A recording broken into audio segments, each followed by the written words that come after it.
1990 finished very long ago. I'm sure like me your level of anticipation grows. I need to write more songs to improve my portfolio. I never know when I might meet an impresario. Let's have a solo.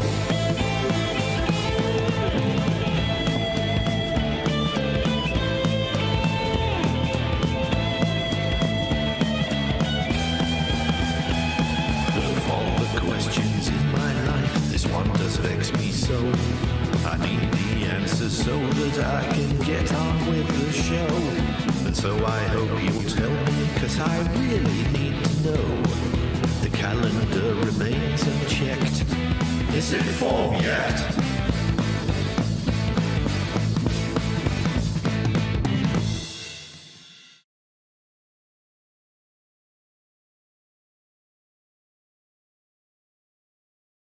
Hello. Yes. Good evening, Array of Emotions. Technical difficulties, my end, I'm afraid. Note to self, do not change the buffer settings on your Complete Audio 6 audio interface when you have OBS running, because OBS does not like it. And that explains why I was having so much trouble last time. When I played the closing credits, I could see the view meter going up and down, so obviously you heard the closing credits music, but I didn't hear. Bad OBS, says Array of Emotions. Sir, says Yuanuarius. Hello, Yuha. Nah, bad Windows. Ryako Music says hi. Hello, Mel. Hello, David. Hello, Yuha. Welcome to another Is It FAWM Yet show. And let me answer the question. No, it's not. It's FAWM minus 85 days. That countdown is gradually getting there, but we've got a while to go until it's February the 1st, and February album writing month starts again. As you've noticed, I've moved the microphone. I'm still making tweaks to the studio. I was doing a spoken word piece for a Facebook friend this morning and thought, yeah, I'll try it over here for a change, and worked very well for doing spoken word. And I've got the microphone just where I need it, but it also means that it's blocking the view of my Ableton console. And I've also noticed it does rather get in the way of the shelf cam. Hello. So, yeah, I think I'll be doing further tweaks. I'm not sure what's going on. I will know better when I've got the new MIDI controller, whenever that arrives, on the keyboard shelf, because I know the keyboard shelf is wider than the keyboard controller, because otherwise I wouldn't have bought the keyboard controller. But it's like, how much room do I have at which end to put the PS1A mic stand, which is this glorious thing, which is spring-loaded and will take your nose off if you actually disconnect the microphone without holding it down. But great thing is it copes with an SM7B. January says, you can just hang the mic from the ceiling. Now, there's a thought. That would also help me with my overhead view cam, rather than the rather second best tripod cam that I'm using at the moment. To wit, I have received my order of guitar hangers, but the guitars are not on the wall yet. I'm going to leave it for the rest of the month. I am still sore, achy. I don't know whether it's arthritis or rheumatism or just general bloody old age, but feel like a bit of a wreck at the moment. So guitar hangers have arrived. Here is one already assembled. Slight problem with the RG9BK.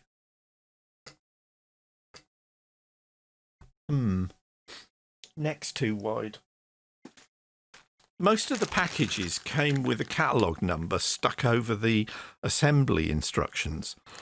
And when I found one where there wasn't a catalogue number stuck over the assembly instructions, I realised why. See if you can spot it. I just sighed very, very heavily when I saw that second paragraph.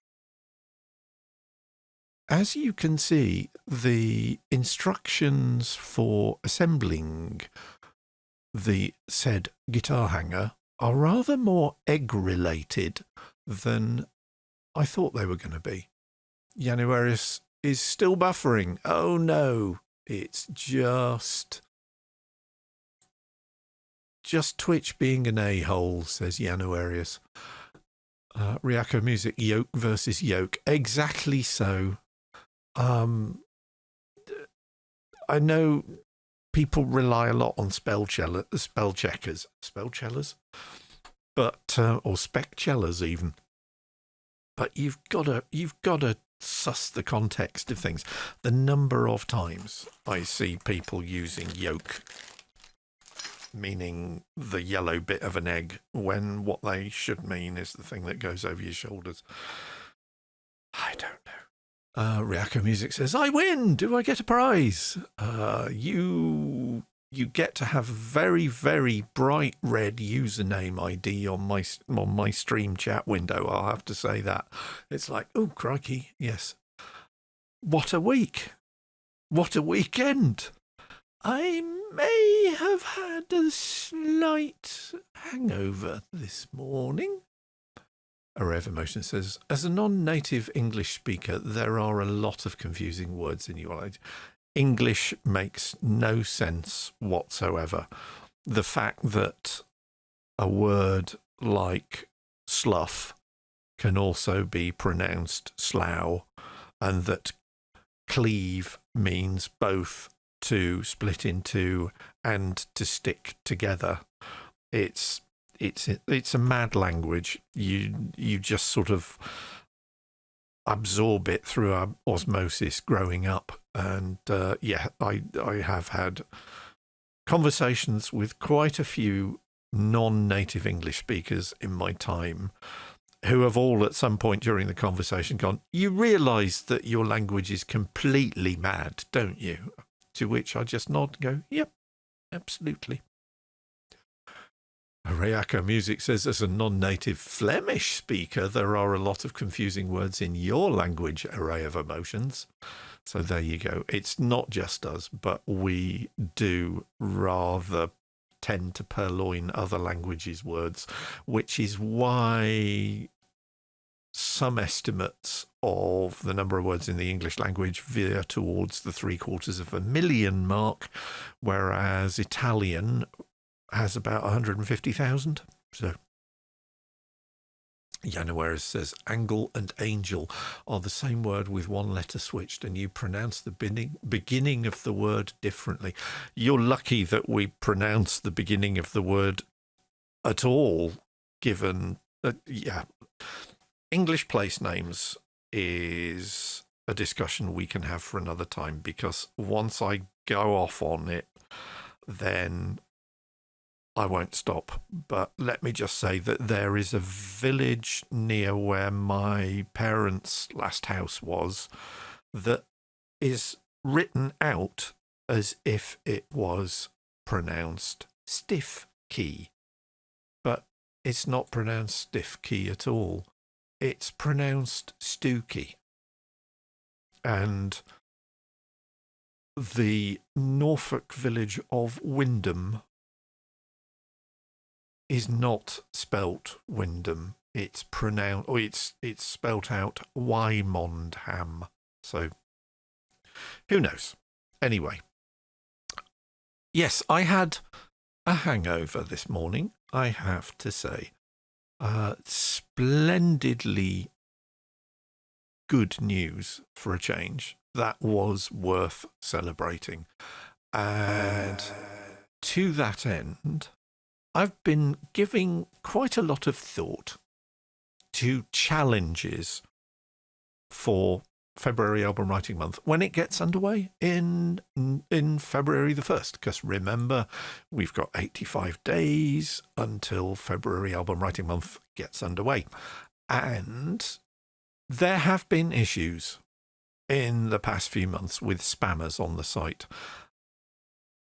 FAWM participants may remember that a few years ago, while FAWM was actually taking place, we got spammed by a company called Easy Sheds, who were then descended on en masse, and people started writing songs for as if Easy Shed was actually a participant in February album writing month, and they got their little cup with the handles on it, so they actually were registered as collaborators on 14 or more songs for February album writing month. Ryako Music says, I remember that. That was hilarious. Well, I think that we have to have a new company challenge for February album writing month when it gets underway on February the 1st. And I think that challenge should be to write advertising jingles for Four Seasons Total Landscaping. I mean, if you want, you could maybe do a jingle for the crematorium that was next door, or even the sex toys and adult bookshop on the other side. Who knows? Game's open. That was the most extraordinary news item I think I will ever see. And can somebody please look after Rudy Giuliani, because he's not well, is he? Really? I'm also thinking of running a book, i.e. a betting line on what do you think the current odds are that Melania will have filed for divorce by the end of the week. I think we're pretty much evens at the moment, I have to say. One of the challenges for 5090 that this stream originated was Array of Emotion says back. My computer crashed. It's definitely computer crashing time today. Note to self, do not change the native instruments buffer settings while you're running OBS, because OBS doesn't like it. So during 5090, we issued the Nonnet challenge. Remember, that's a nonnet is a poem where there are 9 syllables in the first line, 8 in the second, 7 in the third, down to 1 on the 9th line. And Wobby, who hasn't joined us yet, but I'm gonna shout out to Wobby, because Wobby has been on fire with some absolutely splendid nonnets over the last couple of days. So talk amongst yourselves for a minute while I just call up Wobby's latest nonnet, which I will recite to you, because it is glorious. Right. Bear with me a second. You ready for this? It's good. It's worth the wait.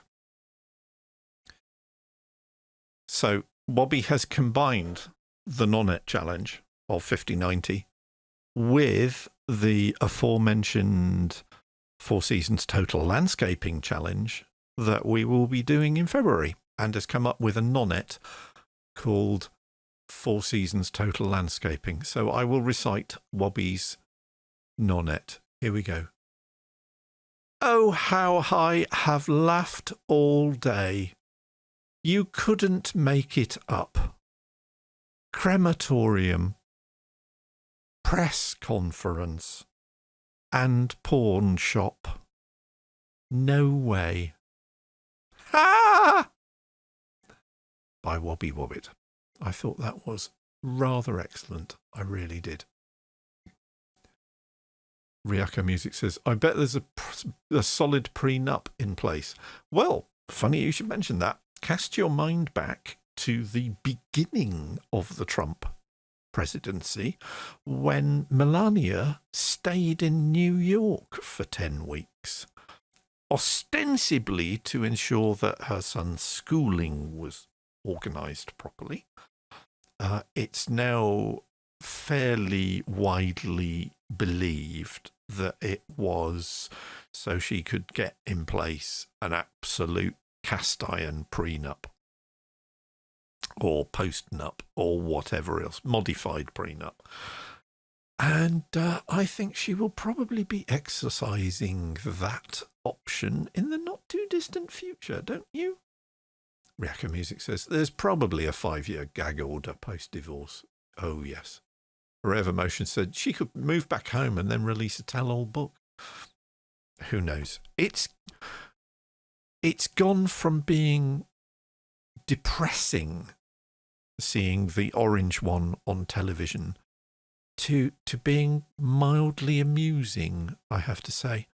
And as always, much kudos to the Germans for actually giving a name to the practice of turning on the news to be entertained now. And that word, of course, is Schadenfreude. Pleasure from the pain of others. And yeah, there are some people that you think, well, live and let live. Yeah, let's forgive and forget. And there are other people who you just think, I hope you suffer. And we'll leave it at that, I think, for the moment. So, been thinking about challenges for form. Have a think, you guys. You creative geniuses, you. I want to hear your ideas for new challenges for February Album Writing Month next year, when it kicks off in, what did I say it was, 85 days. It's gonna be a good form, I think. Things are changing, and I don't think the British government is going to like the way they are changing, and I don't think the British Broadcasting Corporation is going to like the way things are going. Did you see the clip when the BBC went up to try and get an interview with Joe Biden after the presidential election was called? Reporter comes up, Mr. Biden, so-and-so, BBC. And Biden just looked at him, went, I'm Irish, and walked off. So, yes, I think the BBC might be in rather an interesting situation over the next few months. Ryako Music says, I'm okay with orange face man burning in hellfire. Yeah, that's about where it goes. Nobody's seen the BBC clip. I guess I'm probably not allowed to play it, but it's out there. It's on social media. It's a delight, and I think the BBC, who over the last 4 years, their news channel has basically, you turn it on and you think, is this Fox News? Is going to have to radically revamp their approach to current affairs, let's say. God, I hope they do anyway. But I'm getting ranty, and this is not a ranty. This is not a ranty kind of show. So I'm going to switch back and read me notes. So we've covered the migrating mic stand.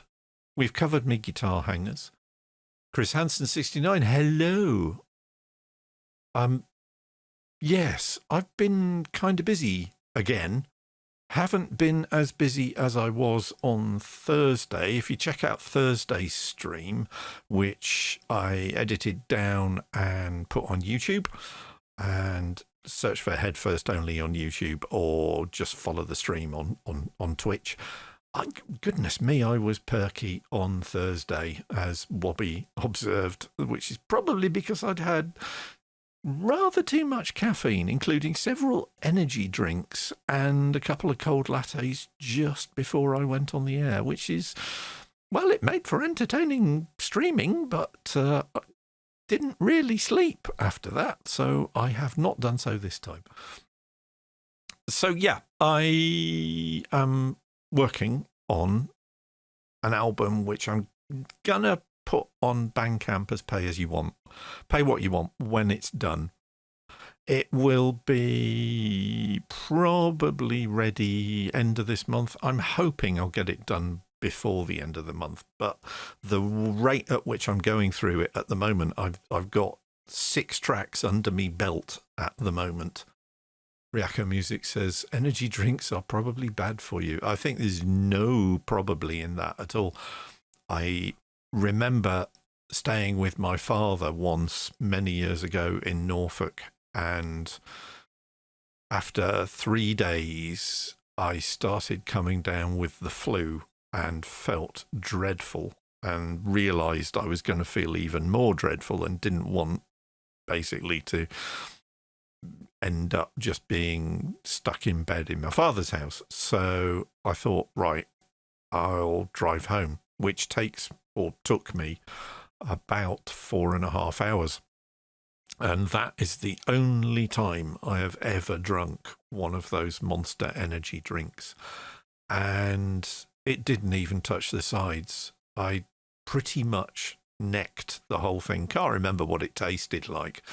Array of Emotion says also energy drinks taste like cough syrup to me. Yeah, exactly. But yeah, I necked the whole thing, and it got me home. And about 20 minutes after I got here, I just completely keeled over, and that was it for about 3 days. But they're not. Then the big ones are what, 500 ml cans, half a litre cans. They've got some stupid amount of caffeine in them. Stay away from those. I just had the little ones, but even those, I was rather wired last time round, so not tonight. I've only had the one. So I've been working on an album called Geometry of Sleep, which is about my ability or otherwise of getting a good night's sleep. And as we were talking on Thursday, the fact that I've somehow kind of leveled up with what I've been doing this summer has meant that I've had to go back and revisit a lot of the earlier songs or instrumentals that I've done for the album and just pull them apart and think, no, I can do better than that now. So I'm going to do better than that now. Yanoera says, damn, sorry, I can't watch this. Too much buffering and encoding errors and everything. Oh, man, that's really... I'm sorry about that. But yeah, that is just Twitch, I'm afraid. So we'll catch you next time. Hopefully things will be a little bit clearer next time. Yeah, so let's have a look what we've got here. I have another track that I played you on Thursday. Chris Hansen says, you're an Admiral General of Instruments. Yeah, Chris, this is 40 years worth of accumulating gear, and I never get rid of anything. So the first guitar that I ever bought in 1981 is sitting there in the rack. Yes, this above me and around me is a track I played you the bare bones of on Thursday night. It's called Anxiety Dreams, and Yuha, who sadly has just signed off, gave some really helpful feedback, which I have taken on board, and I will now play you the current version of what it sounds like so you can hear what I've done with it. So here we go.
So there you have Anxiety Dreams, version 2, which I think that's done now.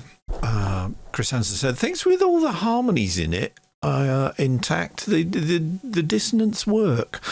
And the dissonance and the weirdness of the scales, it's all about those dreams you have, well, certainly the dreams I have with remarkable regularity, where you gradually realise that you're stuck in a really, really decreasingly good situation and you can't figure out how you got in it or why you can't get out of it. And those dreams suck. And I have lots of them. Although this week I've been having some very, very strange dreams.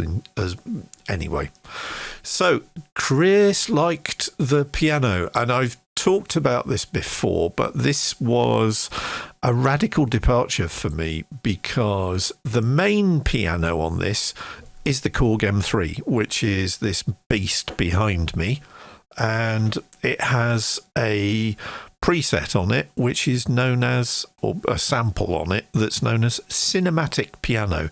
So there's not much top end and loads of reverb.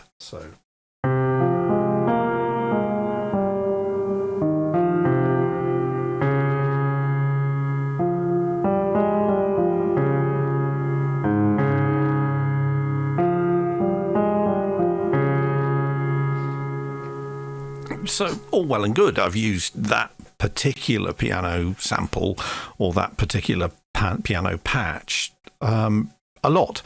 But one thing that I tried doing for the first time with this album is that I've started not just record enabling the audio track for recording the Korg, but holding down Control, I can then enable multiple tracks, including MIDI tracks. So that's what I did.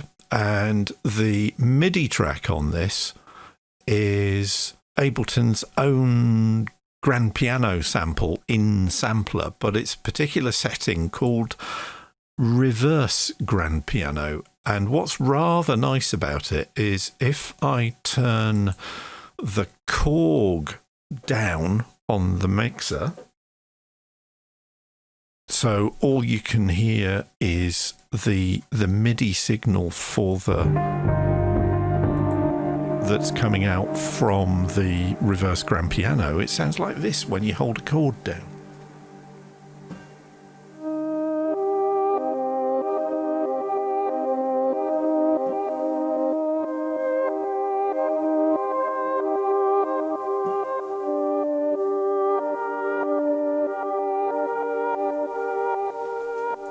So I've got it mixed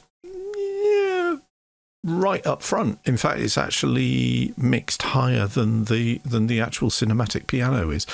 But the two together, I just love it. So that was my discovery, and it's becoming one of the signature noises on this album. So it's kind of the interplay between, and this is me trying to get deep and maybe not that deep, there's interplay and communication between the conscious and the subconscious, and that's the idea of the cinematic piano is like the conscious reflection of a thought, and then the reverse piano, which sort of noodles around it and kind of fits and makes sense, is like the subconscious then responding to the conscious piano. So it's all human life is there. Ryako Music says Ableton Live's stock pianos are pretty decent. There are some fabulous ones, and there are quite a few of them.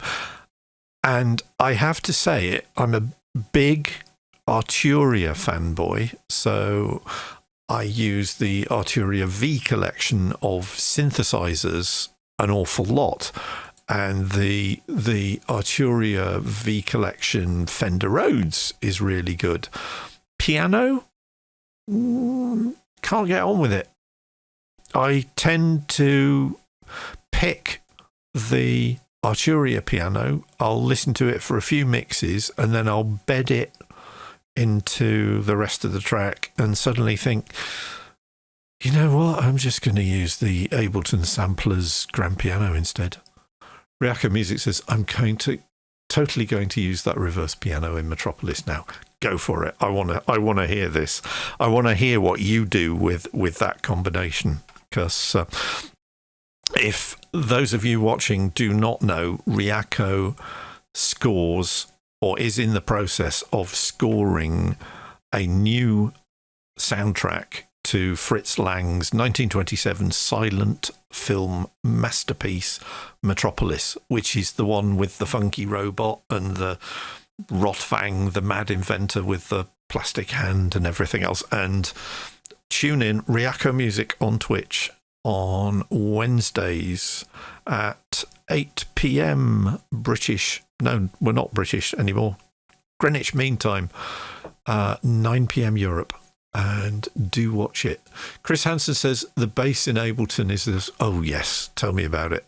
I am on a continual quest to find a decent bass sound. On this one, I've got two. So one of my go-to bass synths is another Native Instruments piece of kit. Massive, which is what, 15 years old now, and I really dig it as a bass synth, and I've combined it on this with a mad synth that I've mentioned before, which is made by Waves, who do mainly processing plugins, EQ, maximizers, that sort of stuff. Waves is mad, and if I solo the two, you can hear the difference in sound. So this is the massive bass line.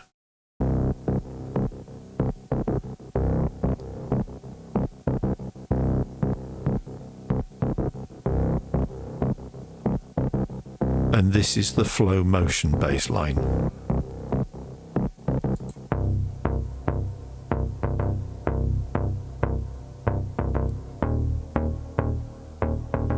And then together.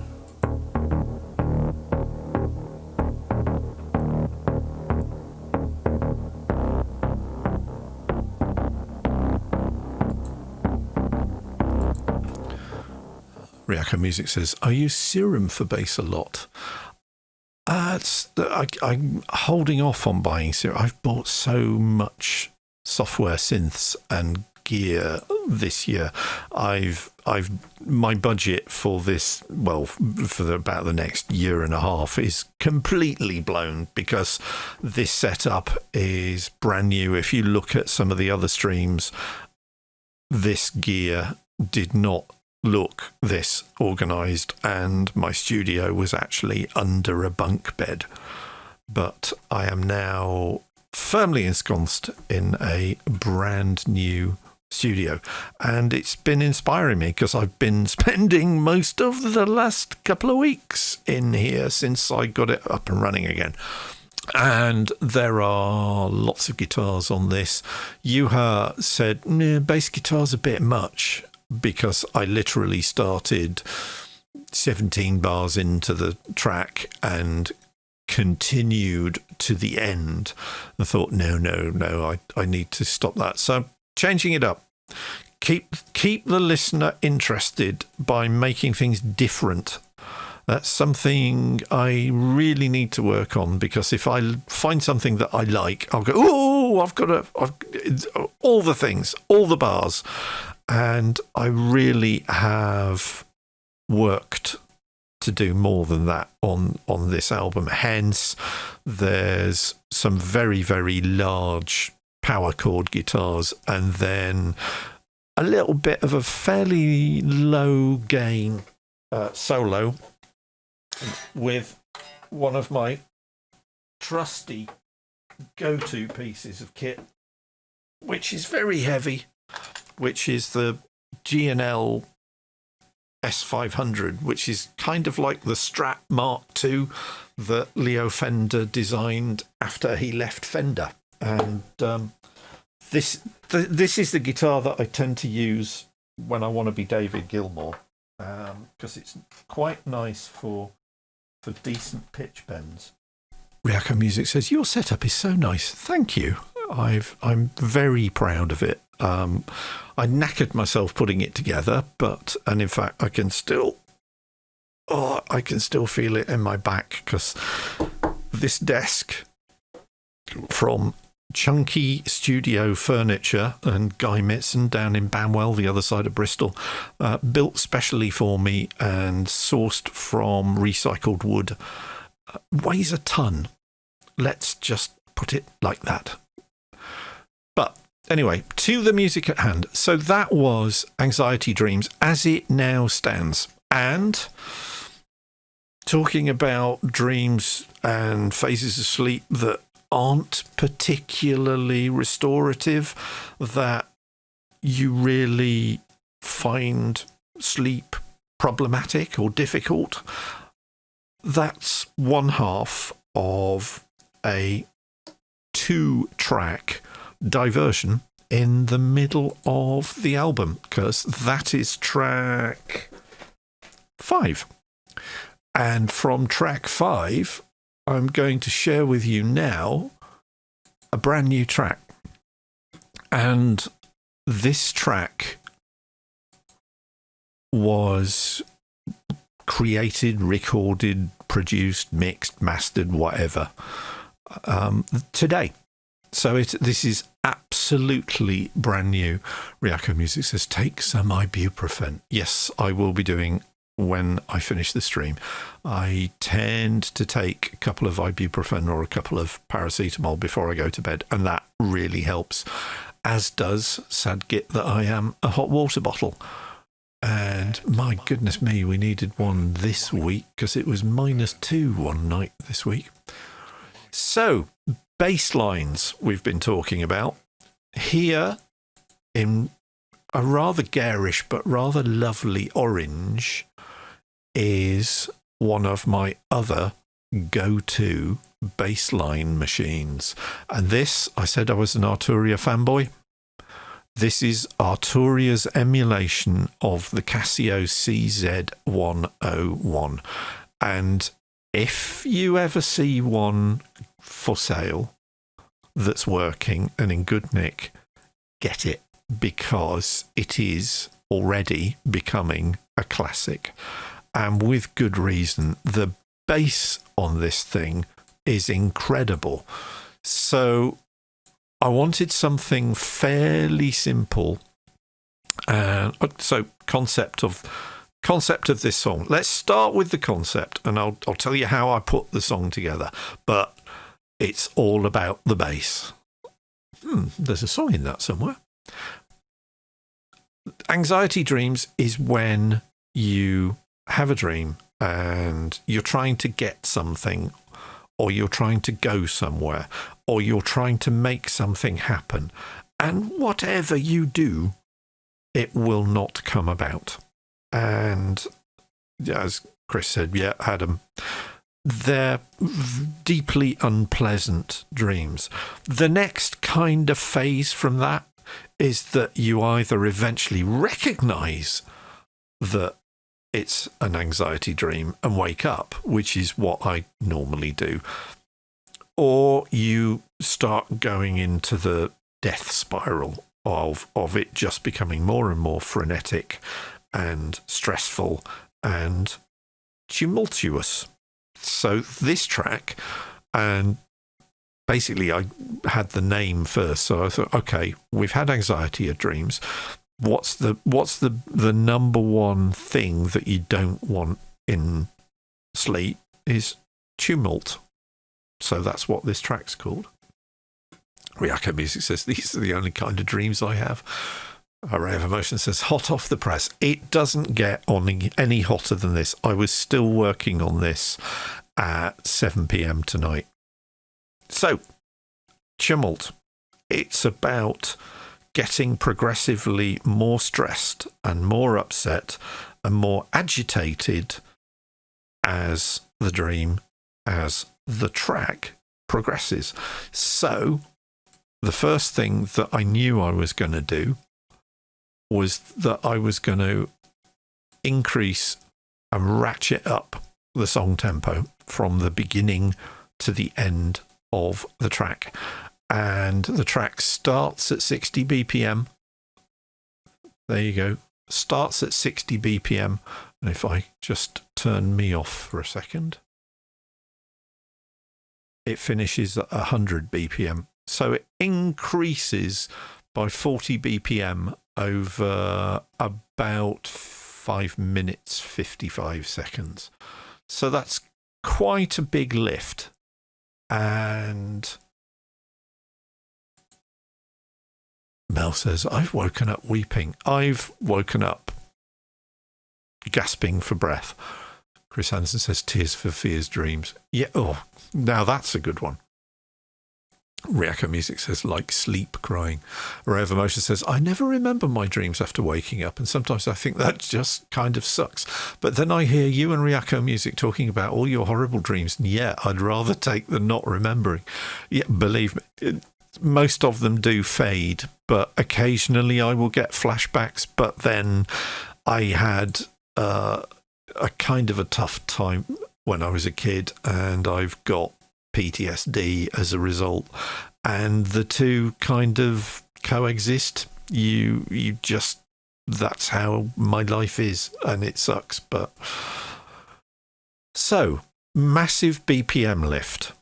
That was the first thing. Second thing was, okay, it's a bit cliched, but I want a bass line that's gonna effectively be a heartbeat. And the Casio CZV emulation of the or the Arturia CZV emulation of the Casio CZ101 absolutely delivered. And what I've done is that, because I'm me, I drop a bunch of presets into it. First of all, it's a synth. So you've got to make it a little bit gritty. So I use Waves Audio. Is it Wave Arts? That's it.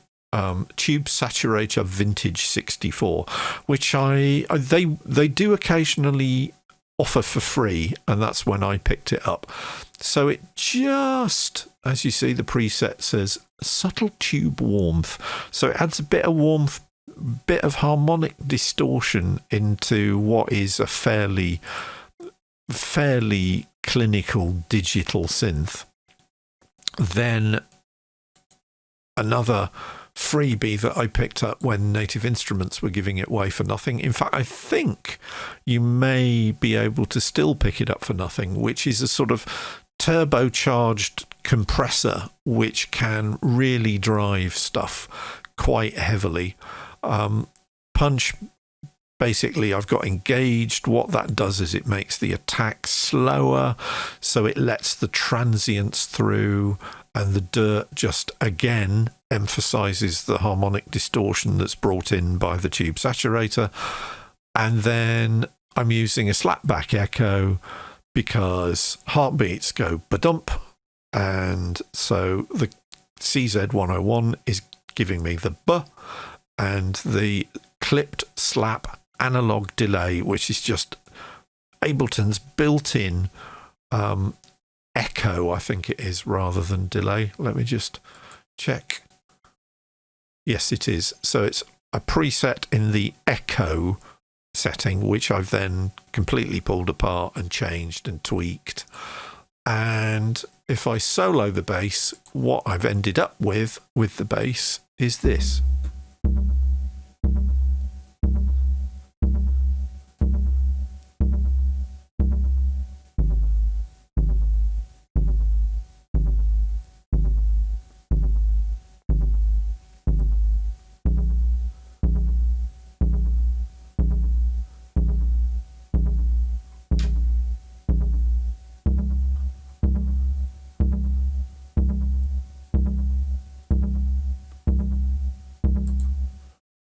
and rinse and repeat until end of track, effectively. Although even at that point, it has sped up by 2.5 BPM.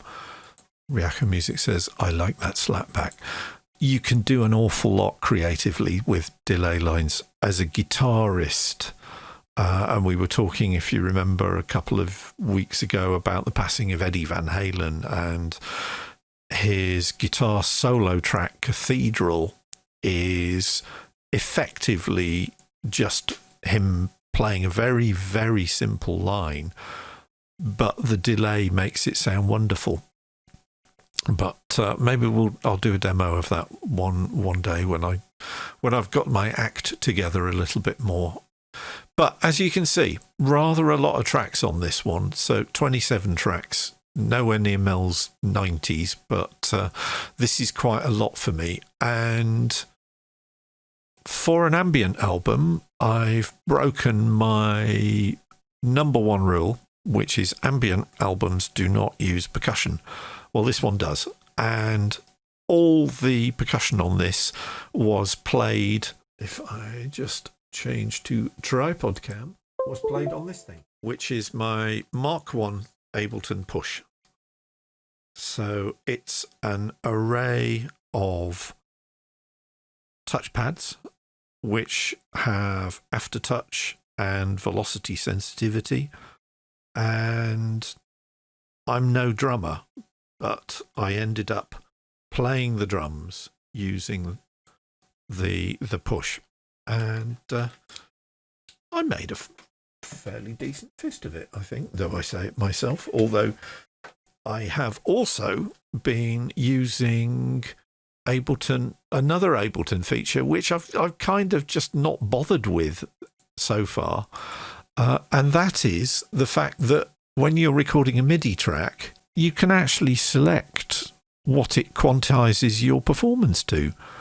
Now, normally I've got that turned off, but for this one, I've actually had it quantized to 16th notes. And so there's a lot of drums on this, and there's a lot of other stuff as well. But I'll just play you what this has ended up like. And let me just check I'm not soloing anything, which I am, so it would sound very silly.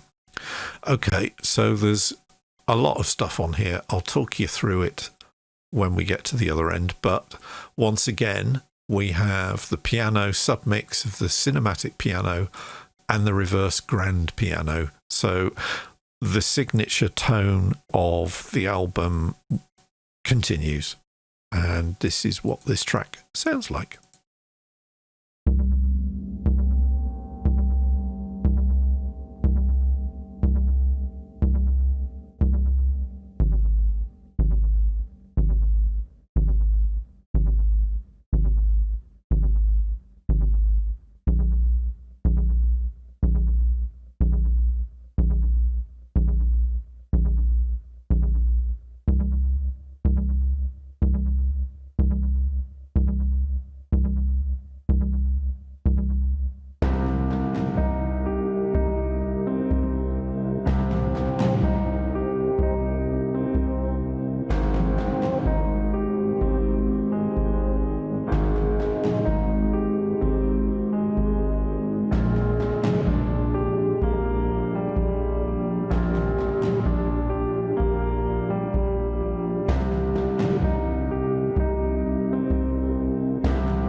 So that was Tumult, which is track 6 from the Geometry of Sleep. So I'm halfway there. So I was rather pleased with that. Some nice comments, some good suggestions in the chat. There are a whole bunch of things in here. One of the things that might sound a little bit odd and a bit sort of synthy, but is actually guitar, is the guitar whammy pedal stuff that I've got. So I have down here. Right. So another guitar. So this is the 1990 model Ibanez RG770, which I picked up, I think, third or fourth hand. So it didn't cost me an awful lot, and it's effectively, as I say every time I pick it up, it's an Ibanez gem, but without the monkey grip and the Steve Vai floral goodness. And if I enable the guitar, it's a fairly buzzy, fairly sort of irritating guitar. There was also some delay on it, so I'll put the delay. Right, so that's the delay on the guitar.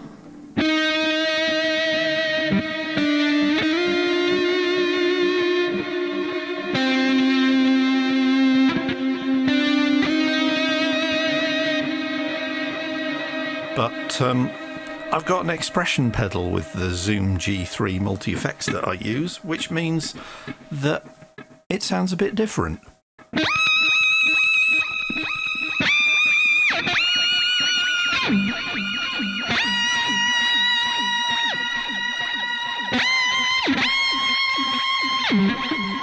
So the SM7 will be picking up the basic strings, so if I just turn the mic off so you just hear the guitar.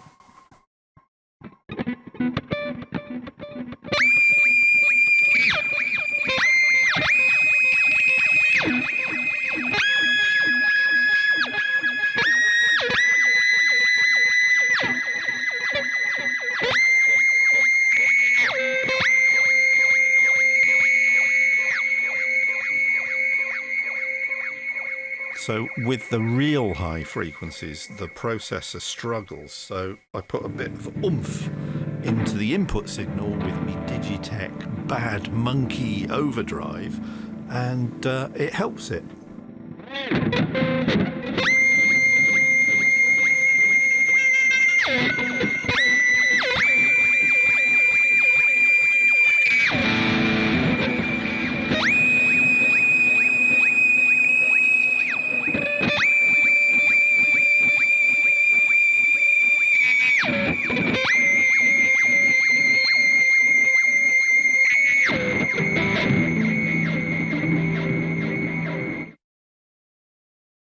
So you can hear the pitch breaks up after a while, but with a bit of judicious playing, I was able to get the notes to sustain long enough to actually work.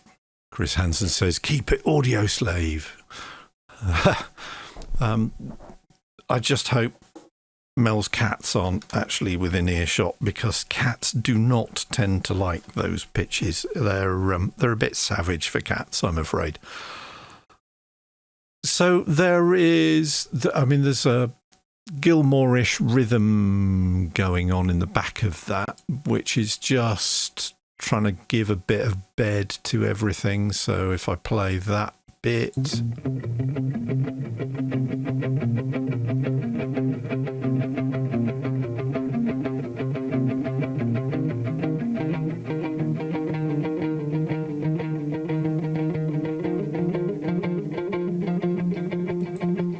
So remember what I was saying earlier about playing with delay? Listen what that sounds like if I turn the delay off.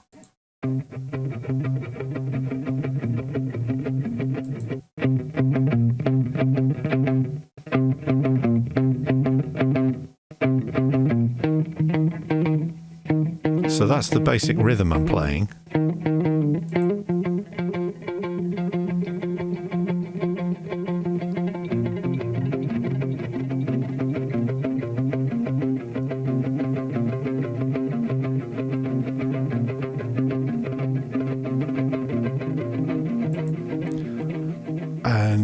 that's basically how Gilmour gets the Run Like Hell rhythm, and most of the rhythm guitar on the wall has a dotted eighth note delay on it to get that beautiful interplay of the played note and then the returning note from the echo machine or the delay line on it. It's beautiful, and it's when I figured out, and this going back to the early days, and I actually found this languishing in a box at the back of a wardrobe. I found my first delay line echo machine. So it's now wired into the system, and I can show it you because it's just here on my right. So it's that lovely little delay, and that's totally analog. This was before digital delays came out, and I think the maximum delay on it is something like about 100 and something milliseconds. It's really not that big a delay, but that was enough for me to figure out how Dave Gilmour was getting the delay on Run Like Hell and Another Brick in the Wall and all the rest of those albums, which at the time I bought that had only just come out. I mean, this is like the early 80s when I started amassing all this crap in here. Ryaka Music says, I love that delay. I was a bit of a delay fiend, it has to be said. I got that. I held off buying the first or second generation digital delay lines, but then Digitech brought one out. It's in a box somewhere at the back there, but that had, I think, up to 800 millisecond delay. And I mean, the units I've got now are ridiculous. The Zoom, I think, is well over a second, and the Moore Ocean machine has a reverb and two separate delays, both of which can be set to 2 seconds. And according to my mate Norm, but I've never figured out how to do it, you can actually fudge it by holding down certain buttons when you boot it up to double the capacity, or it doubles the capacity of the looper. It's one or the other. I haven't seen Norm for a while thanks to COVID, but I need to write down the instructions for doing it. But so I love playing with delays, so there was bound eventually to be quite a lot of delay on this. One of the things that I tend to do with Ableton, though, is I don't use hardware delays, and I couldn't use hardware delays for this track because if I go back to the screen, at the beginning of that echoed delay line guitar, the beats per minute is 86.75 beats per minute. But by the time that sequence is finished, I'm on 100 beats per minute. So any pedal-based delay is going to just stick and run out of time. And using Ableton's built-in delays, like the dotted eighth note delay that I've been using on this, means that it will always sync because it has a sync setting, and you can play around quite radically and split left and right so they have different delays and do all sorts of lovely things. And yeah, those dotted eighth note delays, Eddie Van Halen loved, Dave Gilmour loves. The Edge uses them quite a lot, and if you've not watched it, there is a Bill Bailey comedy routine that he did on one of his recent shows where he demonstrates the Edge having a catastrophic equipment failure while playing one of U2's songs. Do find it on YouTube. It's a hoot. Ryako Music says, I'm a big fan of Ping Pong Delay. It makes me so happy. I do tend to get carried away with Ping Pong Delay. I use it probably more than I should. But top tip, if you want something that does the job of Ping Pong Delay, but is a little bit different and gives you a little bit different flavour to your stuff, then check out Valhalla, who are a software VST plugin provider. They offer a reverb called Supermassive, which is astonishingly good and will give you long, luscious reverb tails for your instruments, rather than using Ping Pong Delay, which sometimes can be a bit obvious. And Valhalla Supermassive is totally free. So do check their stuff out. They have some absolutely gorgeous delays and reverbs, and they're about as good as it gets when it comes to reverb VSTs. Although, having said that, a big shout out to Exponential Audio, who have now been assimilated by Isotope, because on this, as a general return reverb track, I have fallen in love with the Deep Ocean Hall brackets wide close brackets preset on Exponential Audio's R4 reverb, which I can solo you. If I change that to pre and just solo the reverb.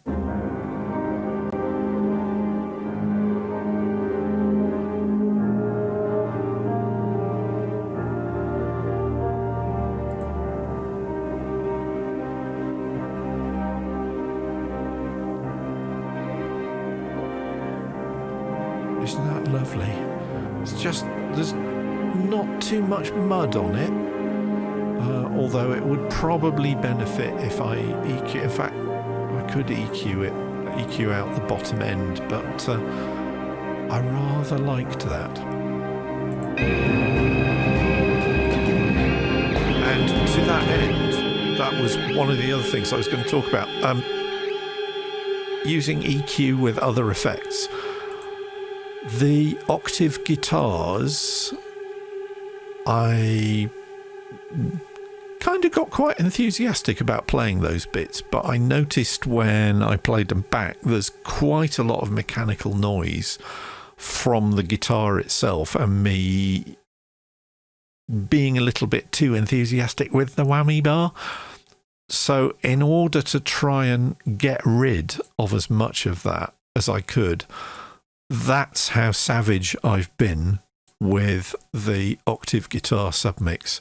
So there's pretty much nothing below about 350 hertz. If I solo that, well, I'll just play it. You can hear what it sounds like out of the mix when it eventually arrives. Chris Henson says, maybe a little less Audio Slave.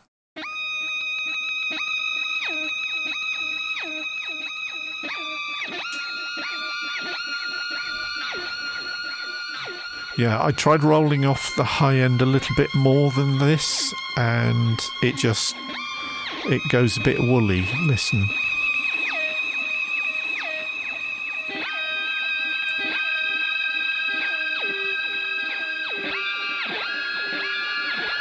And especially when you drop that into the mix, it sort of kind of goes away.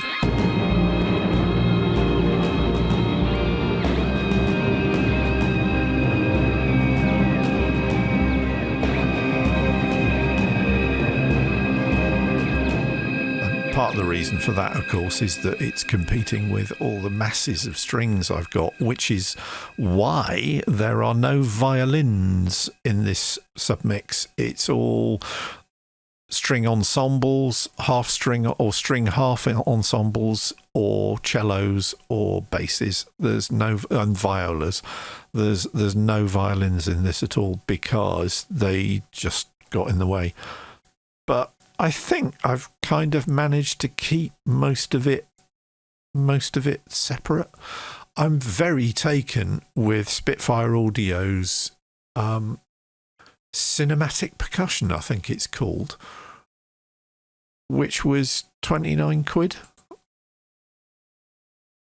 Yes, cinematic percussion. It's a cracking little plug-in. You get lots of nice cymbals, you get tams and gongs, you get earthquake hits, which are in there at the end, percussion high and low, and swells. They're lots of fun stuff, and the earthquake hits are just buried in the mix.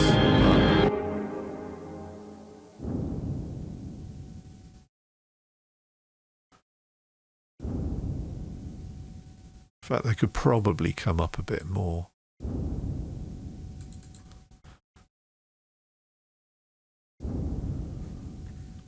So what happens if I increase the attack on the velocity on those?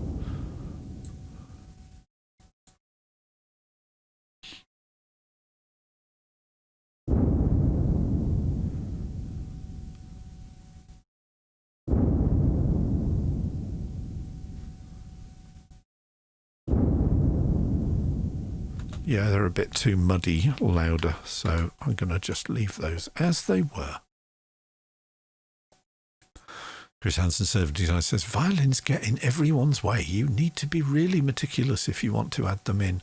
Yeah, they have, and they're also pretty much slap bang in the middle of vocal range as well, which is maybe why you don't get too many tracks with vocals and violins at the same time. My parents had some next door neighbours when we all lived in Stafford who were kind of into home hi-fi and stuff like that, so they got a really nice system.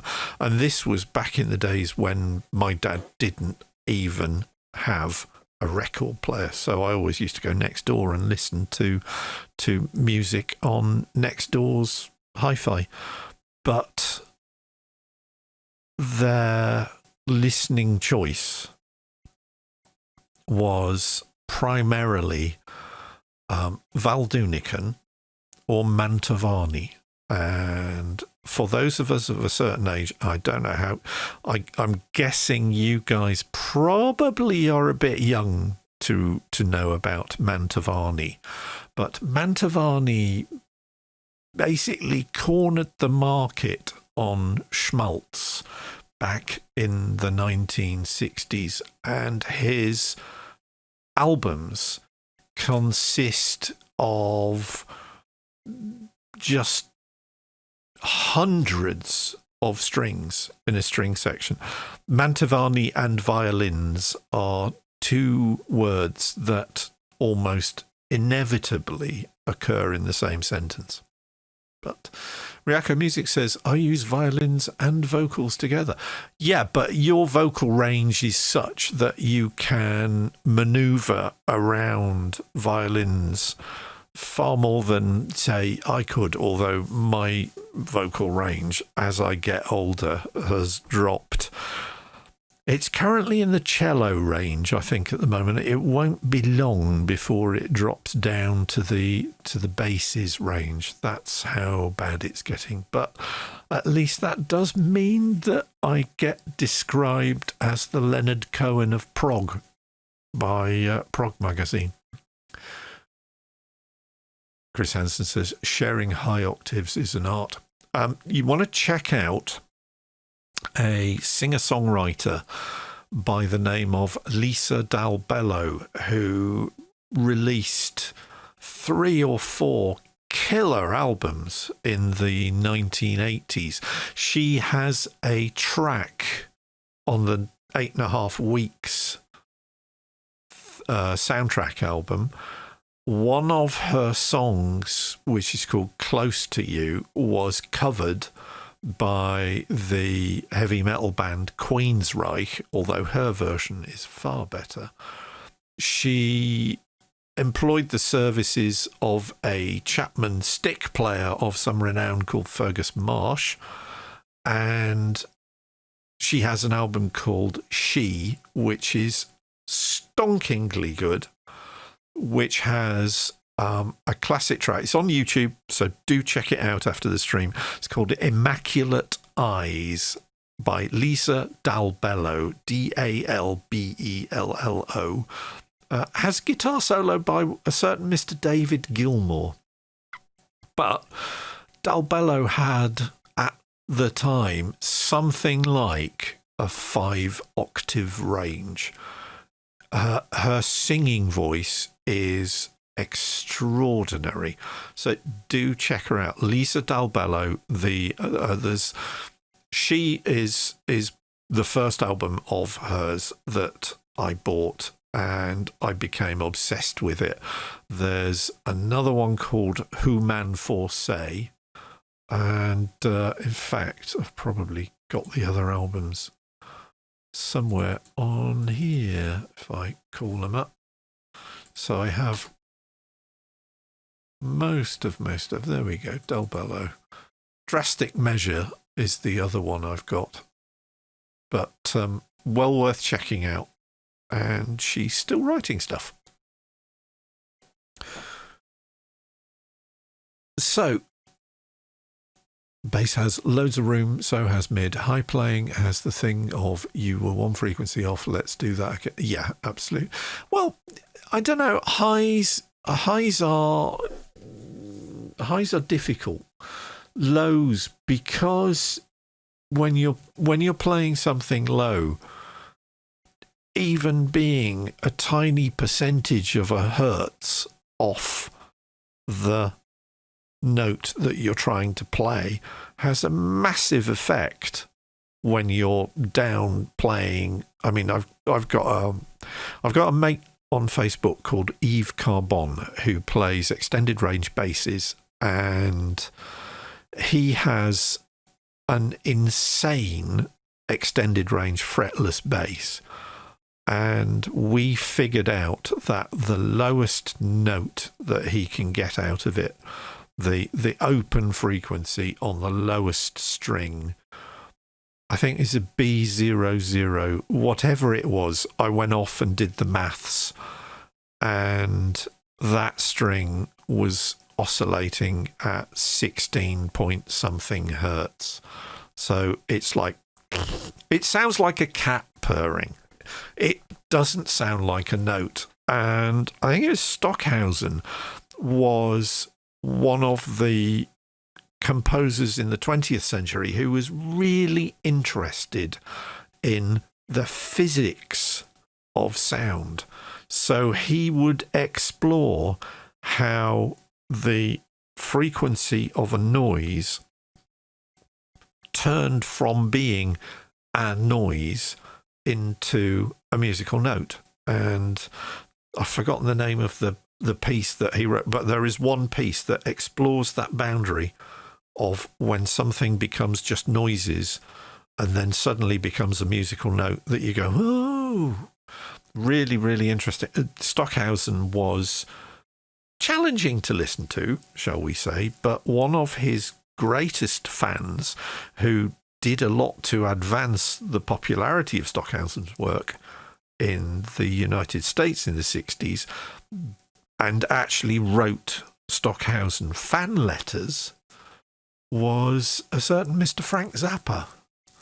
It's weird how the combinations go. But yeah, Karl-Heinz Stockhausen, I've got some of his stuff on CD. I've got to be in the right mood. Let's just put it like that. So that is Tumult. So that's 6 tracks down, and I've got 6 tracks left to go.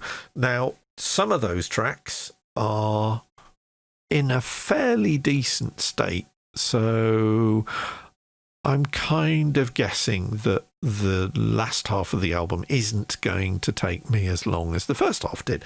But I have one more completely new track to write, so I'll probably write that at some point this week. Reacco Music just says, Frank Zappa, you wacky SOB.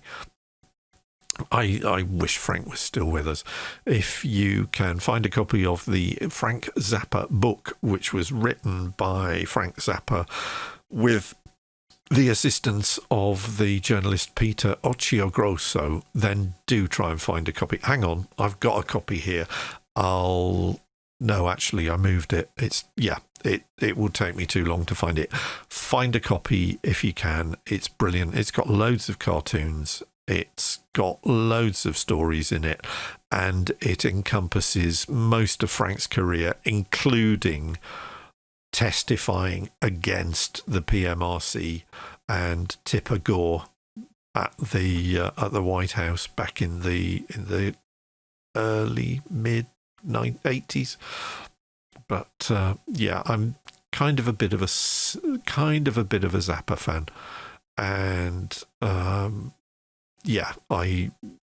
I've seen Dweezil on his tours several times, and when I left the last Dweezil gig, Dweezil was still sitting on the edge of the stage at the Colston Hall, which is now the Beacon. It's been renamed in Bristol, talking to fans. It was beautiful. Complete. Why not? Let's have a squirrel. So went and saw Dweezil Zappa with Mike Keneally, who is now in Devin Townsend's band, and a whole bunch of really, really talented musicians. And about halfway through the gig, Dweezil was looking down at the audience and interacting with the audience. There's this little kid there, and she was about 9 years old. And Dweezil, in between songs, just said, "Did your parents make you come to this show?" And she just nodded. And at the end of the show, when they'd done the encores and everything else, he picked up the set list that was taped to the stage at his feet, went round, got the entire band to sign this set list, then jumped off the stage and handed it to this 9-year-old girl.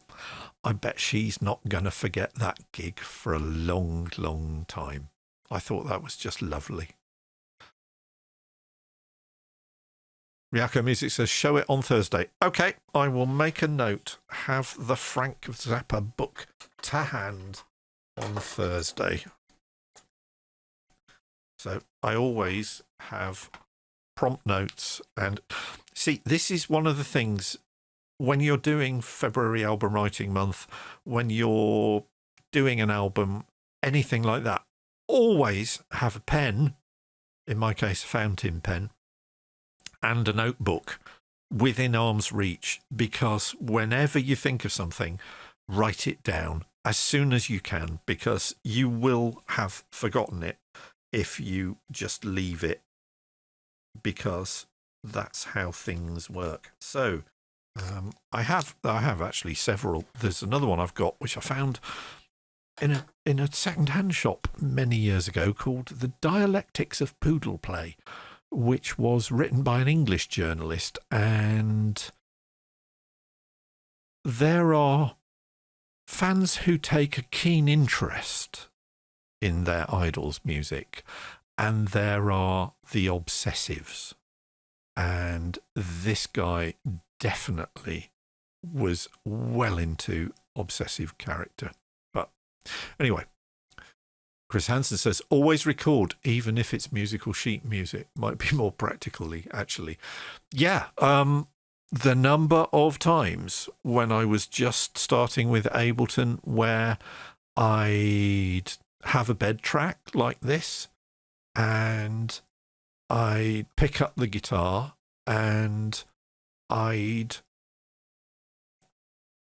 play the track, with the guitar track not armed, not recording, and get to the end and think, oh, right, I'm going to do that again. I'm going to do that again. And of course, you never can. Now, the thing with being a keyboard player and with using stuff like the push and all these tremendous MIDI synths behind me is that with Ableton, if you're doing a performance that's MIDI and you get to the end and you think, oh, damn, I really wish I'd recorded that, you just go to Create, Capture MIDI, because Ableton listens to your MIDI channels. Certainly at Live 10, listens to your MIDI channels all the time and puts the MIDI information in a buffer. And that has saved my backside so many times. I really wish there was an equivalent of that for audio. Maybe Live 11 they'll do it, but it'll eat disk space, obviously, but be worth doing. But yeah, the point Chris makes is well worth it. Is even if you're running through stuff for the first time, hit record. Don't just hit play. And on the push, I've got buttons for both, and I always hit the record one now. I also become quite adept at using the punch in and punch out commands on Ableton, because in those strange and very, very infrequent cases when I do play a bum note, if it's audio, I can just drop in and drop out. And I've got to the point where I can do that now completely seamlessly, because the idea is, or the trick is that you start well in advance and you finish well afterwards of your punch in and punch out points. And you basically play a lot more of the track than just the bit that you were trying to punch in. And there is an isolated bass track kicking around on the internet somewhere of Geddy Lee's bass on one of the, I think it could even be YYZ. I think it's one of the tracks off Power Windows anyway. And this is another of Chris's always do this things, and you'll see this in this track. I say you'll see this glibly. It depends what your resolution's like, and this is going out at 720p because I don't think my internet connection would actually support a full 1080p broadcast. And anyway, two of my webcams are only supplying video at 720p, so deal with it. But if we scroll down to the guitars, you will notice that all of the guitars have what the guitar was and the setting on my Zoom G3 and the setting on my Moore Ocean machine, so that if I decide I want to replicate something or change a part and punch in and punch out, I will be able to get the same sound. And what has this got to do with the isolated Geddy Lee track for YYZ that's kicking around on the internet? Have a listen to it, because whoever was producing hadn't written down what Geddy was using for the initial recording take. And there's a punch in, and the whole timbre of the bass changes. And it's fine in the track. You can't tell in the track. But when it's isolated, it's like, is that even the same guy? It's really, really obvious. So when you're recording something, especially when you start getting into electric guitars and effects pedals and even online, not online, onboard DAW effects processing, it tends to save what settings you're doing. Guitar pedals don't. So write down how you got that sound, because the number of times when I started doing this that I got a great sound and then went and recorded something else and changed all the settings and then listened back to the track where I'd got that great sound and realised there was a bum note in it. And it was like, oh, I can't get that sound again because I can't remember what it was. And eventually, through just fiddling, it was like, oh, yeah, that's the setting on the Zoom and that's the setting on the Ocean Machine. But save yourself grief. Make notes, not just of your notepad of lyrics and ideas and stuff like that, because I have one of those. Write down your settings, or even better, put the settings in your DAW itself so they're there in front of you, telling you that I used the Ibanez RG770. I had the Zoom set at H8, which is BG drive, which is the one with the whammy pedal, and then a 6A delay on the Moore Ocean Machine, which is nice and lush. And Chris Hansen says, yeah, even if you end up with a different track, just control P way further back from the track you were recording from. Always record. It's easy to delete. It's hard to get rid of a white page. Exactly so. So always record. Always write down how you had your noise making source set up, and take notes. Write stuff down. It will save you loads of grief. And you may, I mean, I've got stuff that I've done for 50/90 and February Album Writing Month this year where the guitar solos were first take. It's like, yeah, that'll do.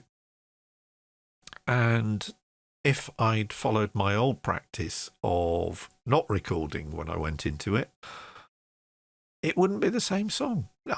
Okay, arguably, it might be a little bit better, or it might be a little bit more polished, but it didn't have the vibe and the emotion and the feeling and those happy accidents where you think, I don't know what I'm doing, but I'm going to do this and see if it works. And it does work. Then you've got it on record. So always press record. And that concludes Chris's sermon for this evening. But seriously, that's pretty much my day for you now. I hope that was useful, informative. Thanks for hanging out. I'm sorry we lost Juha, but I'm guessing it takes rather more effort for signals to get to Finland when it's cold, which it will be at the moment. So thanks, guys. Ryako Music says, preach. Chris Hansen says, happy accidents are the best. Yes, serendipity. Serendipity is what you want to enable in your musical recording setup. And always pressing record is a great way of making sure that if serendipity happens to swing on by, then you can make the most of it. Ryako Music says, thanks for streaming, nerd. Ryako Music's Chris Hansen says, Ryako Music, I'm the nerd, he the specialist. I think that's praise. Guys, whatever you're doing, have a good, safe, socially distanced and socially responsible week. Wear a damn mask. If you're in lockdown, then my condolences. Drink heavily and eat chocolate. That'll do me. Ryako Music says, I don't know anyone as nerdy as Headfirst Only. Chris Hansen says, why, thank you. Yeah, whatever you're doing, stay well, stay sane, and stay safe. And I will be back on the same Bat channel at 7:30 GMT on Thursday, hopefully with a shed load of more new music to play you then. And I'll have that Frank Zappa book with me, and I'll probably have the other Frank Zappa book with me, and we'll probably spend a good 15 minutes nerding out about various wonderful Frank Zappa and Frank Zappa related stories that I can tell you, because there are some glorious ones. But until then, have a good week, and I'll see you on Thursday.